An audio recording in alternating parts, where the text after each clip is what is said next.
Om Sri Sai Ram. My humble salutations to my beloved Bhagwan, respected elders, and my dear students. Hearty welcome to Abstract Algebra. Today I am going to start Unit 5 Permutation Groups. ప్రస్తారాలు సమూహాలు అనే topic మీద మనము start చేసుకోబోతున్నాం. ప్రప్రథమంగా ప్రస్తారము అంటే ఏంటి? Yes అనేది ఒక శూన్యేతర సమితి అయినప్పుడు దానిపైన నిర్వచితమైనటువంటి ద్విగుణ ప్రమేయాలన్నిటినీ ఎస్ నుండి ఎస్కు నిర్వచింపబడిన ద్విగుణ ప్రమేయాలన్నీ కూడా ప్రస్తారాలు అంటారు. సో ఎస్లో ఉన్నటువంటి మూలకాల సంఖ్యను బట్టి ఆ ప్రస్తారం యొక్క పరిమాణము అంటారు. So permutation, a bijection on a non-empty set S is called a permutation. The number of elements in S is called the degree of the permutation. Notation, సంకేతము. S is equal to A1 A2 etcetera AN అనే మూలకాలు ఉన్నటువంటి ఒక శూన్యేతర సమితి yes తీసుకున్నప్పుడు F దాని మీద ప్రస్తారము అయినప్పుడు F of A1 equal to B1 అని, F of A2 equal to B2 అని, F of AN equal to BN అనేసి మనం తీసుకున్నప్పుడు ఈ ప్రస్తారాన్ని ఈ క్రింది విధంగా చూపిస్తాం. సంకేతం F is equal to the permutation A1 A2 etc. AN and the second row B1 B2 etc. BN. What is the meaning of that? That is, through F, otherwise under F, A1 is mapped down to B1, A2 is mapped down to B2 and so on, AN is mapped down to BN. Or if you send A1, the output is going to be B1. If you send A2, the output is going to be B2. And if you send AN, the output is going to be BN. Here A's and B's are not different. All are the elements of S. ఇక్కడ ఎఫ్ను సంకేత రూపంలో ఏ విధంగా రాస్తారంటే, పైన అడ్డు వరుసలో మూలకాలని, క్రింద రెండవ అడ్డు వరుసలో వాటి యొక్క ప్రతిబింబాలుగా రాస్తాము. A1 యొక్క ప్రతిబింబం B1 అని, A2 యొక్క ప్రతిబింబం B2 అని, అలాగే AN యొక్క ప్రతిబింబాన్ని BN అని రాయటం జరుగుతుంది. Next, group of permutation. So ప్రస్తారాల యొక్క సమూహము. If S is a finite set containing n elements, then the set Sn of all permutations on S is a group with respect to composition of functions. That group is called permutation group. S అనేది శూన్యేతర పరిమిత సమూహం. ఈ దానిలో n మూలకాలు ఉన్నప్పుడు Sn అనేటువంటి సమితి ఈ ఎస్ మీద నిర్వచితమైనటువంటి అన్ని ద్విగుణ ప్రమేయాల యొక్క సమూహము యొక్క కలెక్షను ప్రమేయాల లబ్ధం దృష్ట్యా అది ఒక సమూహాన్ని ఏర్పరుస్తుంది. ఆ సమూహాన్ని ప్రస్తారాల సమూహము అని అంటారు. Okay, now this is denoted by Sn. It is also called as symmetric group. దీన్ని Sn అనియు మరియు ప్రస్తారాల సమూహమనియు లేదా సౌష్టవ సమూహము n సంకేతాలపైన అని అంటారు. దీన్ని Pn ద్వారా కూడా సూచించటం జరుగుతుంది. Next, another definition, equality of permutations. So రెండు ప్రస్తారాల యొక్క సమానత్వము. Two permutations F and G of degree n on S are said to be equal if F of alpha equal to G of alpha. For every alpha belongs to S, it is denoted by F equal to Z. రెండు ప్రస్తారాల యొక్క సమానత్వము ఎలా నిర్వచిస్తామంటే, yes అనే శూన్యేతర సమితి పైన అయిన F G అన్నది n పరిమాణం కల రెండు ప్రస్తారాలు సమానమగుటకు నియమము F of alpha equal to G of alpha కావాలి. ప్రతి ఒక్క ఆల్ఫా ఎస్లో మూలకానికి ఈ విధంగా సమానం కావాలి. అప్పుడు దాన్ని ఎఫ్ ఇస్ ఈక్వల్ టు జీతో సూచించడం జరుగుతుంది. Next, product of permutation. If F and G are two permutations of degree n on S, then the product Fg of F and G is denoted as follows. F is equal to A1 A2 etc. AN. The corresponding images are B1 B2 etc. BN, and G is equal to the permutation B1 B2 etc. BN. The corresponding images are C1 C2 etc. CN. Then the product Fg is defined it as A1 A2 etc. AN, and corresponding images are C1 C2 etc. CN. ఈ విధంగా దాన్ని నిర్వచించడం అంటూ జరుగుతుంది. F మరియు G అన్నది రెండు n పరిమాణం కలిగినటువంటి ప్రస్తారాల S మీద నిర్వచితమైనప్పుడు వాటి యొక్క లబ్ధం FGను ఈ విధంగా రాస్తారు. F అన్నది ప్రస్తారం A1 A2 ఎట్సెట్రా AN మూలకాలను B1 B2 etcetera BN మూలకాలకు తీసుకువెళ్దాము.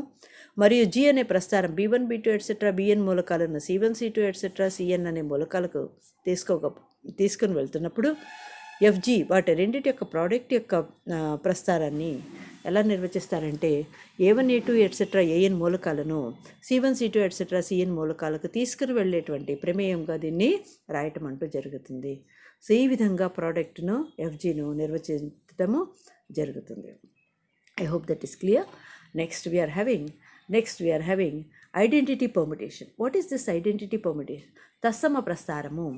Yes అనేది A1 A2 ఎట్సెట్రా ఏఎన్ మూలకాలు కలిగినటువంటి శూన్యేతర సమితి ఎస్ అయినప్పుడు ఐడెంటిటీ పర్ముటేషన్ ఏం చేస్తుందంటే A1 A2 ఎట్సెట్రా ఏఎన్ మూలకాలను వరుసగా A1 A2 ఎట్సెట్రా ఏఎన్ మూలకాలకే తీసుకుపోబడినప్పుడు అటువంటి ప్రస్తారంను తత్సమ ప్రస్తారము అని అంటారు.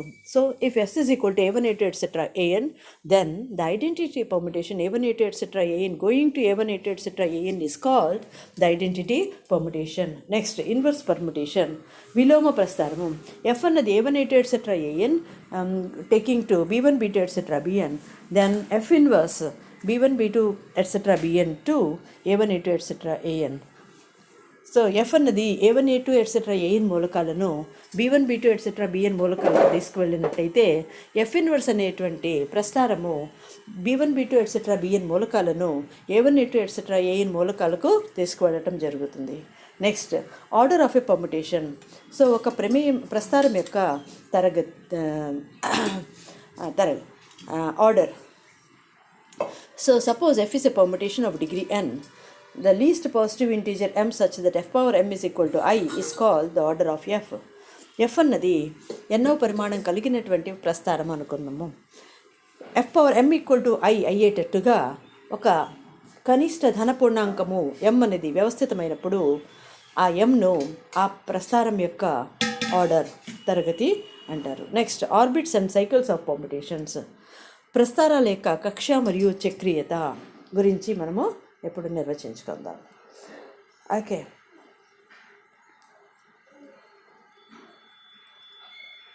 Suppose F is a permutation of degree n on a set S having n distinct elements. If S belongs to S, then there exists a positive integer L such that f power L equal to S. The set S comma f of S comma f square of S etc. f power L minus 1 of S is called the orbit of S under the permutation F. The ordered set S comma f of S comma etc. f power L minus 1 of S is called cycle of F. Okay, so what is that we are having? So F అన్నది n ఒక సమితి S పైన నిర్వచితమైనటువంటి ప్రస్తారము అనుకుందాము. ఎస్లో n వివిధమైనటువంటి మూలకాలు ఉన్నాయి అనుకుందాము. ఒక S small ఎస్ను capital ఎస్లో ఒక మూలకంగా తీసుకుందాము. ఒకవేళ ఖచ్చితంగా L అనే ఒక మూలకం వ్యవస్థితమై f power L of S is equal to S అనగా F అనే ప్రస్తారం మిషన్లో ప్రమేయంలో ఈ Sను L మార్లు పంపించినప్పుడు అప్పుడు దాని యొక్క ప్రతిబింబం Lగా వచ్చింది అనుకుందాము. అప్పుడు ఈ సెట్ను S comma f of S అలాగే f స్క్వేర్ ఆఫ్ S అలాగే f power L minus 1 of S అనే ఈ సమితిని ఏమంటారంటే S యొక్క కక్ష అంటారు. F దృష్ట్యా S యొక్క కక్ష అంటారు. సో ఈ ఆర్డర్డ్ సెట్ని S comma f of S comma f square of S etcetera f power L minus 1 of S is called cycle of S అంటారు. సో ఈ విధంగా నిర్వచితమైనటువంటి దీన్ని ఆర్డర్డ్ సమితిని ఏమంటారంటే F యొక్క చక్రీయత అంటారు. నెక్స్ట్, సైక్లిక్ పర్ముటేషన్, చక్రీయ ప్రస్తారము. Suppose F is a permutation of degree n అనుకుందాము. Then on a set S having n distinct elements, let it be possible to arrange m elements of the set S in a row such that the F image of each element in the row is the element which follows it. The F image of the last element is the first element. F అనేది ఒక ప్రస్తారం అనుకుందాం. దేనిపైన శూన్యేతర సమితి S n పరిమాణం కలిగినటువంటి ప్రస్తారం F అనుకున్నప్పుడు ఒకవేళ వీలైతే దీనిలో ఉన్నటువంటి మూలకాలన్నీ ఒక పద్ధతిలో వాటిని అని అమరించుకుందాము. ఏ విధంగా అంటే ఎం ఎలిమెంట్స్ దానిలో ఉన్నది. ఏ విధంగా అంటే A1 యొక్క ప్రతిబింబం A2 అంటే వరుసగా దాని యొక్క ప్రతిబింబాన్ని రెండవ మూలకంగా రాసుకుంటాం. ఇలా వీటన్నిటిని పెట్టినప్పుడు చివరి మూలకము M యొక్క ప్రతిబింబము ప్రథమ మూలకం అవ్వాలి. ఇలా కనుక మనం నిర్వచితం కనుక చేసుకున్నట్టయితే అప్పుడు n-m మూలకాలు ఇక మనకు మిగిలిపోతాయి. ఎందువల్ల ఎస్లో ఉండేటువంటి డిస్టింక్ట్ వేరు మూలకాలు ఎన్ని ఉన్నాయి? n ఉన్నాయి. కాబట్టి ఇక మిగిలిన మూలకాలు ఏంటి? m మూలకాలను ఒక పద్ధతిలో అరేంజ్ చేసాం. ఏ విధంగా? ఒకటో మూలకం యొక్క ప్రతిబింబం రెండవదని, రెండవ మూలకం యొక్క ప్రతిబింబం మూడవదని, అలాగే అండ్ సో ఆన్ m-1 యొక్క ప్రతిబింబం m అని, m మూలకం యొక్క ప్రతిబింబం మొదటిది మూలకము అనుకున్నప్పుడు ఈ విధంగా వాటిని అన్నింటి ఒక పద్ధతిలో రాసుకున్నప్పుడు ఇక మిగిలినటువంటి మూలకాలు n-m మూలకాలు అవి మారవు. అంటే వాటి యొక్క ప్రతిబింబాలు అవే. అయితే ఆ విధంగా చేసినటువంటి ఆ అమరికతో కూడినటువంటి ఆ ప్రస్తారాన్ని చక్రీయ ప్రస్తారము అంటారు. దాని యొక్క పొడవు m అని అవుతుంది. సో దీన్ని M సైకిల్ అని కూడా రాస్తారు. కింద చూపించినట్టుగా F A1 A2 etcetera AM, అలాగే AM+1 AM+2 and so on AN అనే మూలకాలు ఉన్నప్పుడు రెండవ అడ్డు వరుసలో మనం వరుసగా చూపించడం జరిగింది. A1 యొక్క ప్రతిబింబం A2 అని, A2 యొక్క ప్రతిబింబం A3 అని, అలాగే AM యొక్క ప్రతిబింబము మళ్ళీ మొదటి మూలకం అంటే A1. ఇక మిగిలిన ఈ M మూలకాలు మాత్రం ఒక పద్ధతిలో ఉంటుంది. ఇక మిగిలినవన్నీ కూడా ఎలా ఉన్నాయి అంటే మనం చూసినట్టయితే గమనించినట్టయితే M+1 మూలకం యొక్క ప్రతిబింబము M+1 అనే, అలాగే M+2 యొక్క ప్రతిబింబము M+2 అనే, ఆ విధంగా చివరిదైనటువంటి n యొక్క ప్రతిబింబం వల్ల AN అనే తీసుకున్నప్పుడు దాన్ని M సైకిల్ అంటారు. M చక్రీయ పర్మిటేషన్ అంటారు. Next transposition. A cycle of length 2 is called transposition. ఏదైనా ఒక ప్రస్తారంలో ఉన్నటువంటి చక్రీయ ప్రస్తారం యొక్క పొడవు కనుక రెండైనట్టయితే అటువంటి ప్రస్తారాన్ని ట్రాన్స్పోజిషన్ అని చెప్పడం జరుగుతుంది. సో ఇక్కడ ఒక చిన్న ఎగ్జాంపుల్స్ ఇప్పుడు మనము ప్రాబ్లమ్స్ కొన్ని చూద్దాం. F అనేది 1 2 3, తర్వాత దాని యొక్క ప్రతిబింబము 2 3 1, అలాగే G అనే ప్రస్తారం తీసుకున్నప్పుడు 1 2 మూలకాలు వరుసగా 3 1 2కు తీసుకువెళ్ళటం అంటూ జరిగింది. అయినప్పుడు మనం చెప్పవలసింది ఏంటి అంటే FGను అలాగే GF అనే ప్రస్తారాలను నిర్వచించాలి. So what are FG? So FG అన్నప్పుడు F రాసుకోండి, దాని పక్కనే G రాసుకుందాం.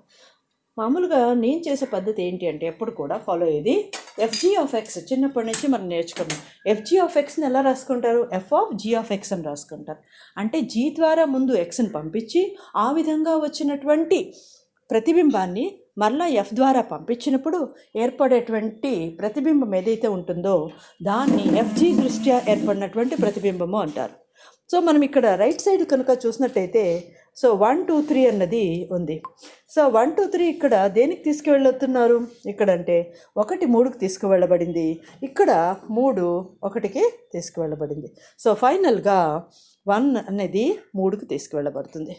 అలాగే ఇక్కడ 2 అనే మూలకం తీసుకున్నప్పుడు అది 1కి మ్యాప్ అయ్యింది. ఇక్కడ కుడివైపు Fలో ఉన్న ఎడంవైపు F అనేది 1 2కి తీసుకువెళ్ళబడింది. అనగా ఫైనల్గా 2 అనే మూలకం 2కు తీసుకువెళ్ళబడింది. అలాగే 3 అనే ప్రమేయం తీసుకున్నప్పుడు ఆ మూలకము అది G దృష్ట్యా 2 అయినప్పుడు దాని ప్రతిబింబం F దృష్ట్యా 2 యొక్క ప్రతిబింబము 3 అయింది. కనుక 3 goes to 2, 2 goes to 3, finally 3 goes to 3. ఈ విధంగా 1 2 3 అన్న మూలకాలు మరలా 1 2 3కే తీసుకువెళ్ళటం అంటూ జరిగింది. అదే పద్ధతిలో మనము GFను కనుక చూసినట్టయితే ఇక్కడ కూడా అంతే. మొదట G రాయాలి, తర్వాత F రాయాలి. సో Fలు రాసినప్పుడు ఇక్కడ ఏం జరుగుతుంది అంటే F దృష్ట్యా 1 యొక్క ప్రతిబింబం 2, మళ్ళీ G దృష్ట్యా 2 యొక్క ప్రతిబింబము 1. కాబట్టి 1 1కే వెళ్ళింది. అదేవిధంగా మనం ఇక్కడ గమనించవచ్చు 2 2కి వెళ్ళబడుతూ ఉంది, 3 కూడా 3కు తీసుకుపోవడం జరిగింది. అంటే FG యొక్క విలువ అన్నది కూడా GF విలువ 2 సమానమైపోయింది. ఇక్కడ దీని ఐడెంటిటీ పర్ముటేషన్ అన్నది మనకి ఇక్కడ ఏర్పడము జరిగింది. ఇక చివరిలో చూసినట్టయితే మరొక ఎగ్జాంపుల్ F అనేది 1 2 3 4 5, అలాగే దాని యొక్క ప్రతిబింబాలు 3 2 1 5 4. G = 1 2 3 4 5, taking 2, 2, 1, 4, 5, 3. Then the product FG is equal to, so write down. So ఇక్కడ మనం చూసినట్టయితే 1 is taken to 2 and 2 is taken to 3. So we take finally 1 to 2 and 2 to 2. So finally it becomes 1 to 2. Similarly 2 is going to 1 here and 1 is going to 3. So finally 2 is going to 3. ఈ విధంగా మనము ఎఫ్జీను అలాగే జిఎఫ్ను కూడా construct చేయటం అంటూ జరిగింది. So ఇక్కడ చూసినట్టయితే ఎఫ్జీను జిఎఫ్ రెండు కూడా సమానం కాదు అని ఈ ఎగ్జాంపుల్లో మనము చూడవచ్చు. ఇక చిన్న ఎగ్జాంపుల్, ఎఫ్ అనేది 1 2 3 4 5 6, దాని యొక్క ప్రతిబింబాలు వరుసగా 3 4 5 6 1 2 అయితే ఎఫ్ ఇన్వర్స్ ఎవరు అంటే ఇంతకుముందు చెప్పుకున్నట్టు నిర్వచనంలో దీన్ని అడ్డు వరుసలను తారుమారు చేస్తారు. రెండవ అడ్డు వరుసను మొదటి అడ్డు వరుసగా, మొదటి అడ్డు వరుసను రెండవ అడ్డు వరుసగా వేసి మనం ఇక్కడ నిర్మాణము చేయటం జరుగుతుంది. కనుక ఈ విధంగా వస్తుంది. ఈ విధంగా తారుమారు చేసిన తర్వాత మరలా మనం ఏం చేయాలి అంటే ఒక ఆర్డర్లో క్రమంలో పెట్టాలా. సో ఇక్కడ మనం గమనించినట్టయితే మనం చూసినట్టయితే ఎఫ్ ఇన్వర్స్లో 3 4 5 6 1 2 అని ఉంది కదా పైన అడ్డు వరుసలో. అప్పుడు దాన్ని ఆర్డర్లో పెట్టుకుందాం. ఆర్డర్ అంటే ఏంటి? 1 2 3 4 5 6 అని ముందు రాసుకుంటాం. అప్పుడు ఈ రెండవ దానిలో మనం కనుక చూసినట్టయితే ఇక్కడ 1 5కి తీసుకెళ్ళింది, 2 6కు, 3 1కి, 4 2కు, 5 అనేది 3కు, 6 అనేది మళ్ళీ 4కు వెళ్ళింది. ఈ విధంగా వాటిని ఆర్డర్లో పెడితే మనకి ఈ విధంగా వస్తుంది. ఈ విధంగా మనము ఎఫ్ ఇన్వర్స్ నిర్మాణాన్ని మనం చేయటం జరుగుతుంది. I hope this is clear, the foundation, starting. Thank you for watching this video.